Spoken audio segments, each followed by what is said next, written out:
What it do, what's going on, Coach? Tyreek here. Hope all is well. Happy Monday to you all.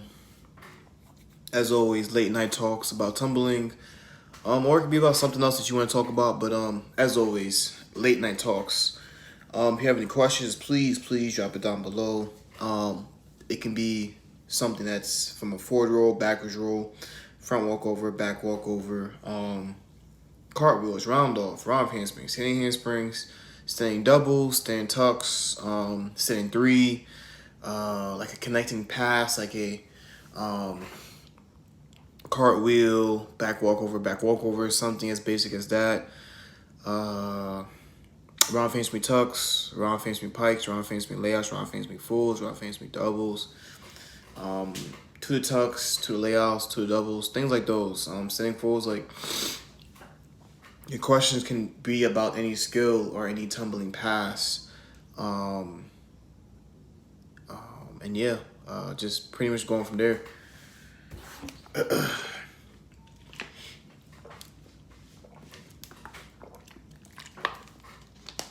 If there are no questions, I'll just talk for the next 9 minutes about the things that I've went through today.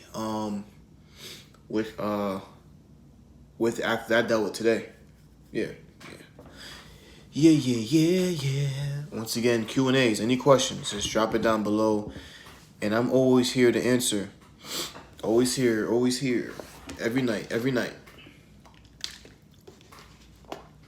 Since there are no questions, I'll just talk for the next 8 minutes. So the first class that I dealt with today for work,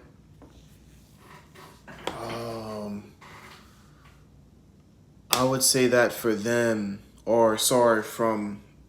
the three groups that I was dealing with today for tumbling, the biggest thing dealing with athletes is always strength and conditioning. Well, actually, sorry, let's talk about flexibility first. Flexibility would be first. If you're an athlete and you lack flexibility, in my opinion, I would take care of those things in the beginning. So as you move on to each and every level from level 1, 2, 3, 4, and so on, you can just knock that issue out the way, because if you lack flexibility and you want to move on to level 3, 4, 5, and 6 skill, whatever the case may be, you're gonna have a lot of issues. What I mean by that is it's going to be hard for you to open up your shoulders more in your back handsprings. If you're dealing with flexibility in the shoulders, if you're dealing with tight hamstrings or tight quads, there's going to be times where you, I would say, maybe have like a trolley horse, or maybe cramp up really fast. If you don't have the ankle stability, if your ankles are very weak, then there's going to be some days where you are doing certain tumbling passes and you may have ankle issues. So for me, we're doing a bunch of stuff to deal with all those issues. For the shoulders, which you can work on for more flexibility in your shoulders, you can do a stretch called the puppy stretch. Hands and knees, slide your hands forward, nose down to the ground. Or you can use a chair. Put your hands on a chair and take your nose and bring it down to the ground. Like, those things would be good for your shoulders, for your back. You could do a seal stretch. You can also take a foam roller and roll back and forth for opening up your back more. So those are just basic things you could do for stretching your body out. Once again, stretching is key. If you can stretch more, it will prevent injuries throughout your body, throughout your cheer season. So stretch.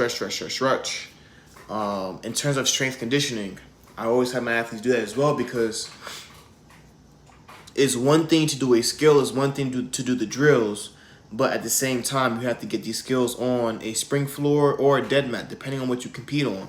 So for me, we are doing strength conditioning so we can make the flip happen easier. The drills are for those, drills always for it's for the athletes to understand what's going on. So, for example, doing an arch shape and doing a hollow hold shape, those are two basic shapes that you need for tumbling.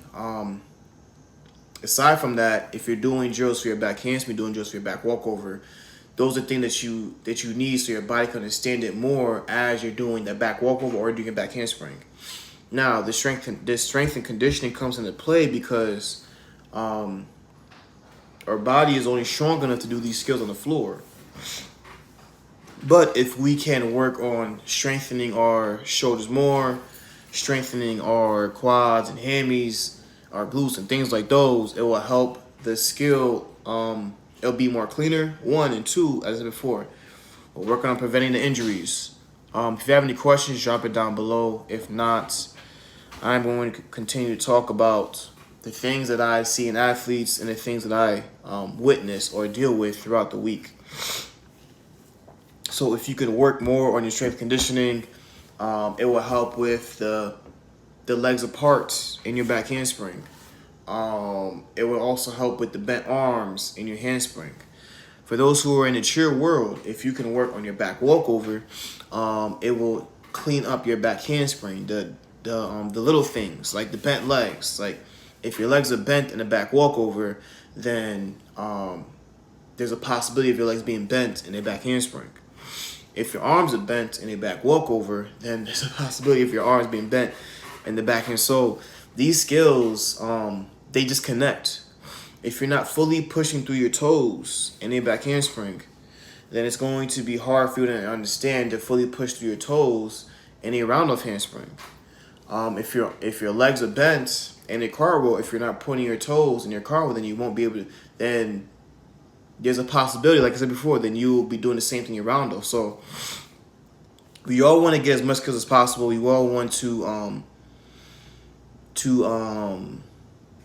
get these skills like right then and there. But at the same time, we also have to work on the skill before, keep up with the basics, and also make sure that we're doing things.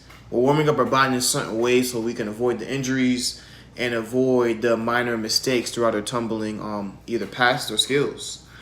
And I'm just a firm believer in doing all these things before the athlete does the actual skill.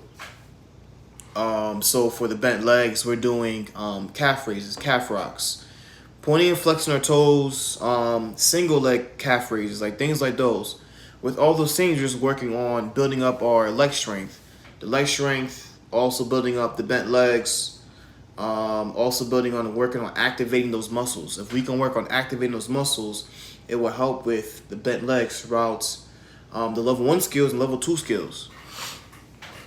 As I said before, it's cool to have these skills, but at the same time, can we do these skills consistently without bending or, without bending our legs and pointing our toes and things like those? I don't feel like there's a need to buy a lot of equipment if you're at home.